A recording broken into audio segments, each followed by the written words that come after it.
नमस्कार दोस्तों। लीजिए प्रस्तुत है कहानी सूनी मांग का दर्द। कहानी पसंद आए तो लाइक करें, शेयर करें और भी नई नई कहानियाँ सुनने के लिए हमारे चैनल को सब्सक्राइब करें। कितने बरसों बाद आज किसी ने उसके नाम की टेर दी थी। उसके हाथ आटे से सने हुए थे, इसलिए वहीं से उसने नौकरानी को आवाज़ दी, चंपा देख कौन आया है। थोड़ी ही देर में चंपा उसके पास आकर बोली, बाई जी कोई तरुण आए हैं। तरुण? वह हतप्रभ रह गई। शरीर में एक सिरहन सी दौड़ गई। उसने फिर पूछा, तरुण की अरुण? कुछ ऐसा ही नाम बताया था बाई जी। वह उफ कर रह गई। लंबी आह भरकर उसने सोचा, बड़ा अंतर है तरुण व अरुण में। एक वह जो उसके रोम रोम में समाया हुआ है और दूसरा वह जो बिल्कुल अनजान है। फिर सोचा, अरुण ही होगा। तरुण नाम का कोई व्यक्ति तो उसे जानता ही नहीं। यह ख्याल आते ही उसका रोम रोम पुलकित हो उठा। आप अपर्णा है ना? आने वाले पुरुष के शब्द उसके कानों में पड़े। जी, मैं अरुण का दोस्त हूँ तरुण।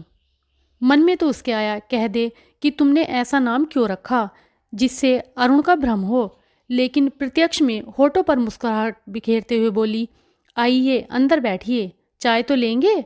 और बिना उसके जवाब की प्रतीक्षा किए अंदर चली गई। चाय की केतली गैस पर रखी तो यादों का उफान फिर उफन गया। कैसा होगा अरुण? उसे याद करता भी है? जरूर करता होगा, तभी तो उसने अपने दोस्त को भेजा है। कोई खबर तो लाया ही होगा। तभी चाय उफन गई। उसने जल्दी से गैस बंद की और चाय लेकर बैठक में आ गई। आपने व्यर्थ कष्ट किया, मैं तो चाय पीकर आया था। कष्ट कैसा? आप पहली बार मेरे घर आए हैं। तरुण चुपचाप चाय की चुस्कियां भरने लगा। उसकी खामोशी अपर्णा को अंदर से बेचैन कर रही थी कि कुछ बताए भी। कैसा है अरुण? कहाँ है? कैसे आना हुआ? यही हाल तरुण का था। बोलने को तो बहुत कुछ था, लेकिन बात कहाँ से शुरू की जाए? तरुण कुछ सोच नहीं पा रहा था। आखिर अपर्णा ने ही खामोशी तोड़ी। अरुण कैसे हैं? उसका एक्सीडेंट हो गया है। क्या? अपर्णा की चीख ही निकल गई। अभी 2 हफ्ते पहले वह फैक्ट्री से घर जा रहा था कि अचानक उसकी कार के सामने एक बच्चा आ गया। बच्चे को बचाने के लिए उसने जैसे ही कार दाईं ओर मोड़ी कि उधर से आते ट्रक से एक्सीडेंट हो गया। ज़्यादा चोट तो नहीं आई? बड़ा भयंकर एक्सीडेंट था। उसे देखकर रोंगटे खड़े हो गए थे। ट्रक से टकराकर कार नीचे गड्ढे में जा गिरी थी। पेट में गहरा घाव था। सिर किसी तरह बच गया, पर अभी भी बेहोशी छाई रहती है। मुझे खबर नहीं दी? खबर कौन देता? अरुण के डैडी को आपके नाम से चिढ़ है। अरुण, उन्होंने कितनी बंदिशें नहीं लगाई, कितनी डांट नहीं पिलाई उसे, फिर भी आपको नहीं बुला सका। रात रात भर आपकी याद में तड़पता रहा। आपको तो पता ही होगा कि ठाकुर साहब अरुण की शादी टीकमगढ़ के राजघराने करना चाहते थे। बात भी तय हो गई थी, लेकिन अरुण ने साफ मना कर दिया। ठाकुर साहब का पारा चढ़ गया। उन्होंने छड़ी उठा ली और उसे भयंकर ढंग से पीटा, लेकिन उसने उफ तक नहीं की। यह देखकर भी ठाकुर साहब अपनी जीत पर अटल रहे। लोगों ने उन्हें बहुत समझाया कि बेटे की शादी उसकी मर्जी से कर दें, लेकिन वे सहमत नहीं थे। और एक दिन उन्होंने यहाँ तक कह दिया कि अरुण ने उनकी मर्जी के खिलाफ शादी की तो वे अपने आप को गोली मार लेंगे। अरुण इस बात से डर गया। वह आपको खत भी न लिख सका, क्योंकि जानता था कि डैडी अपने वचन के पक्के हैं। यदि ऐसा हो गया तो वह किसी को मुंह दिखाने लायक नहीं रहेगा। दिन वे दिन उसकी हालत पतली होती गई। वह आपके गम में आंसू बहाता रहा। अस्पताल में अचेता अवस्था में उसके होठों पर जब मैंने आपका नाम सुना तो मुझे लगा कि आप ही उसे मौत के मुंह से बचा सकती हैं। मेरे दोस्त को बचा लीजिए। इतना कहते उसका गला रूंध गया, आंखें छलछला आईं। इस दुखद वृतांत ने अपर्णा का अंतस वेध दिया। वह गहरी गहरी सांसें भरने लगी। मन में धुंधली यादें ताजा हो गईं। अतीत कचोट गया। किन कठिन परिस्थितियों में उसे घर छोड़ना पड़ा, रिश्तेदारों से नाता तोड़ना पड़ा और परिचितों सहेलियों से मुख मोड़ना पड़ा। कहाँ कहाँ नहीं भटकी वह, लेकिन अरुण की याद भुला नहीं सकी। प्रेम का दीपक उसके अंदर सदैव जलता रहा और आज वह उससे अलग होना चाहता है। नहीं, वह ऐसा कभी नहीं होने देगी। यदि उसे अपने जीवन की कुर्बानी भी देनी पड़े तो वह देगी। बेशक उसकी शादी अरुण से नहीं हो सकी, लेकिन उसके नाम के साथ उसका नाम तो जुड़ा। यह सोचते ही उसकी आंखें छलछला आईं। तभी खामोशी को तोड़ता हुआ तरुण बोला, अच्छा अपर्णा जी, चलता हूँ। आज ही शाम को छतरपुर जाना है, आप तैयार रहिएगा। वह चुप ही रही।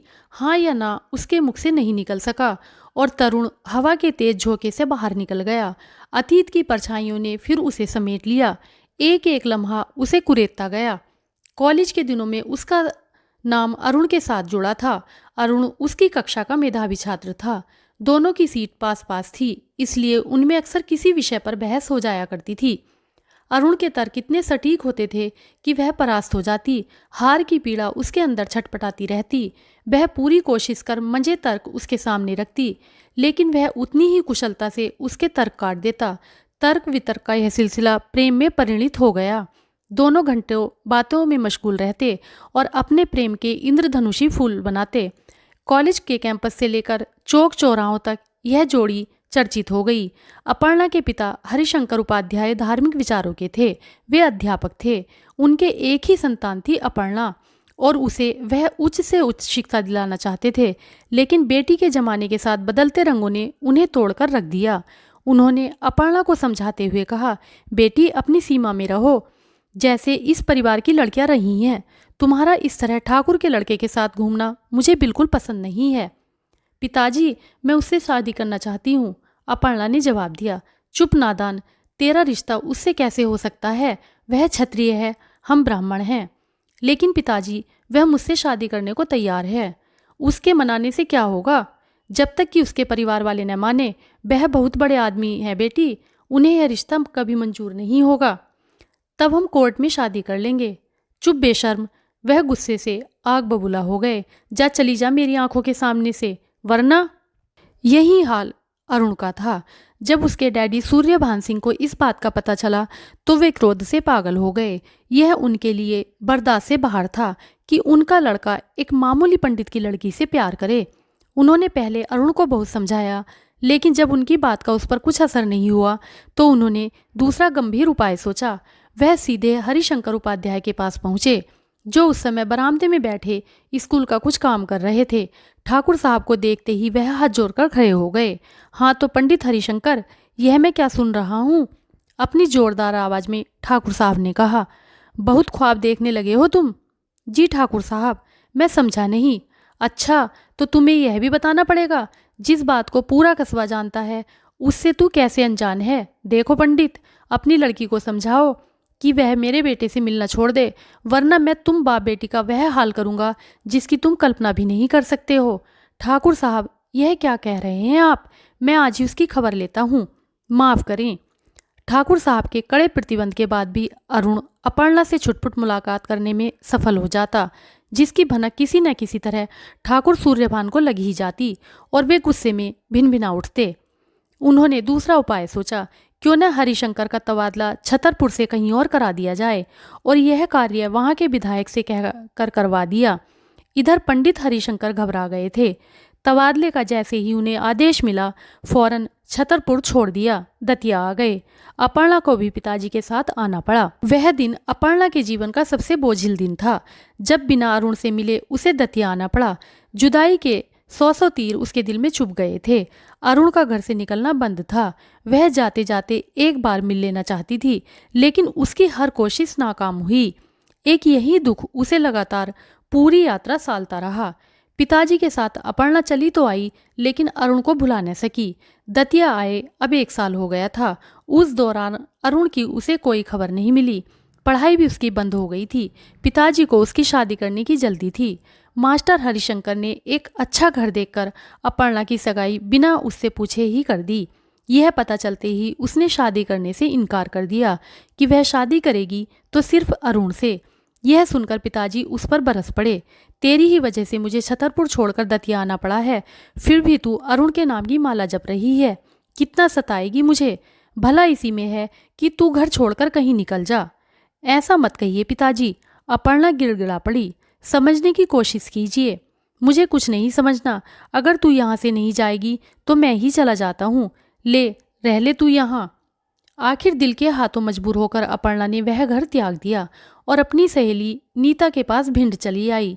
नीता की मदद से उसने भिंड में नौकरी कर ली। खाने पीने का जरिया हो गया। किराए पर मकान ले लिया। इसी बीच उसके पास शादी के कई प्रस्ताव आए, लेकिन उसने सबको ठुकरा दिया। वह दिन याद आते ही उसकी आंखें डबडबाईं। समाज की यह कैसी रूढ़ियाँ हैं कि आदमी अपनी मनपसंद साथी भी नहीं ढूंढ सकता। वंश परिवार की परंपराएं उस पर थोप दी जाती हैं। वहाँ आदमी टूटेगा नहीं तो क्या जुड़ेगा। आज अरुण की दुर्घटना की खबर ने उसे बेचैन ही कर दिया। वह नदी के किनारे पड़ी मछली सी फड़फड़ा गई। शाम को जब तरुण आया तो वह जाने को पूरी तरह तैयार बैठी थी। इस समय तक उसने अपनी मानसिक स्थिति संभाल ली थी। छतरपुर पहुंचते ही अपर्णा सीधे अस्पताल पहुंची। एक वार्ड में अरुण बेड पर मूर्छित पड़ा था। खून की बोतल लगी थी। हाथ पैरों में प्लास्टर बंधा था। दोस्त, परिजन, रिश्तेदार उसे घेर कर खड़े थे। डॉक्टर उपचार में लगा था। उसे समझते देर न लगी कि अभी जरूर कोई गंभीर दौर गुजरा है, क्योंकि सभी के चेहरे उदास थे। ठाकुर सूर्यभान सिंह सिर नीचा किए खड़े थे।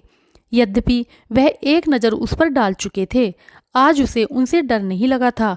डॉक्टर के चेहरे से मायूसी साफ झलक रही थी। सभी की निगाहें उन पर टिक गईं। इंजेक्शन दे दिया है, 10 मिनट में होश आ जाना चाहिए, डॉक्टर ने कहा। लेकिन डॉक्टर साहब, कुछ मिनट में होश रहता है और फिर बेहोश हो जाता है, ठाकुर साहब व्यग्रता से बोले। देखिए, मैं तो अपनी तरफ से पूरी कोशिश कर रहा हूँ। आप मरीज को खुश रखने की कोशिश कीजिए। कोई गहरा आघात पहुंचा है जिसकी याद आते ही उसे बेहोशी छा जाती है। वैसे चिंता की कोई बात नहीं, इस रोग पर काबू पाया जा सकता है। इतना कहकर डॉक्टर नर्स के साथ चले गए। मौत सा सन्नाटा छा गया। किसी को कुछ नहीं सूझ रहा था। तभी तरुण अपर्णा की ओर देखकर बोला, आप कोशिश कीजिए, शायद होश आ जाए। 1 हफ्ते से इसी तरह पड़ा है। होश में आने पर किसी से एक शब्द भी नहीं बोलता। यह सुनते ही अपर्णा निडर होकर अंदर गई और अरुण के पास पहुंचकर बोली, अरुण, अब मैं कहीं नहीं जाऊंगी, यहीं रहूंगी तुम्हारे पास। लेकिन तुमने तो कोई दूसरा अपना घर बसा लिया, शादी कर ली। अरुण, क्या कहते हो? किसने कहा तुमसे यह? मुझ पर विश्वास नहीं? विश्वास तो था, लेकिन कैसी बातें करते हो? मैं तुम्हें कैसे समझाऊं? तुम्हारे नाम के अलावा दूसरा नाम मेरे होठों पर कभी नहीं आया। मेरी आंखों में आंखें डालकर देखो, सच क्या है तुम्हें पता चल जाएगा। इतना कहकर अपर्णा फूट फूट कर रो पड़ी। अरुण कुछ देर उसे देखता रहा, फिर आह कर उठा। उसे लगा जैसे उसके अंदर हजारों शूल एक साथ चुभ गए हों। अपर्णा, वह गहरी निश्वास भरता हुआ बोला, धोखा, विश्वासघात हुआ है मेरे साथ। क्या समझ बैठा मैं तुम्हें, सोच भी नहीं सकता। तुम्हारे पिताजी यह झूठ मुझसे क्यों बोल कर गए? कुछ क्षण अंदर ही अंदर वह सुलगती रही। फिर सोचा, इससे तो काम न चलेगा। उसे अगर अरुण को पाना है तो डटकर आगे आना होगा। इस विचार के आते ही वह दृढ़ता से बोली, अब मैं यहाँ से कहीं नहीं जाऊंगी। अरुण, तुम्हारे पास रहूंगी। देखती हूँ कौन मुझे हटाता है। तभी अरुण के सीने में भयंकर दर्द उठा और वह करा उठा। उसके हाथ पैर मछली से फड़फड़ा गए। लोग डॉक्टर को बुलाने दौड़े। अरुण हाँफता हुआ बोला, बहुत देर हो गई अपर्णा, अब मैं नहीं बचूंगा, मुझे माफ। और यहाँ उसके शब्द आकर के अटक गए। आंखें खुली रह गईं, चेहरा एक तरफ लुढ़क गया। यह देख अपर्णा की चीख ही निकल गई। उसे जब होश आया तो देखा ठाकुर साहब और उनके साथ 2-3 लोग खड़े थे। अरुण के शरीर को स्ट्रेचर पर रखा जा रहा था। वह तेजी से स्ट्रेचर की तरफ लपक कर बोली, इन्हें मत ले जाओ, मैं भी इनके साथ जाऊंगी। ठाकुर साहब अपर्णा को पकड़ते हुए बोले, यह क्या कह रही हो अपर्णा, पागल हो गई हो? वह शेरनी सी दहाड़ उठी, पागल तो आप हैं, इन्हें पागल बनाकर मार दिया, अब मुझे पागल बना रहे हो। मुझे आपकी कृपा की जरूरत नहीं ठाकुर सूर्यभान सिंह। आपने भले ही मुझे अपने घर की बहू नहीं बनने दिया, लेकिन विधवा बनने से तो आप मुझे नहीं रोक सकते। वह और जोर से सिसक पड़ी। काश मौत कुछ क्षण ठहर जाती तो वह मांग में सिंदूर तो लगा लेती। आज इस स्थिति में कुछ पहुंचने को भी उसके पास नहीं था। सब कुछ पहले से ही सूना सूना था। उम्मीद करती हूँ दोस्तों ये कहानी आपको पसंद आई होगी। धन्यवाद।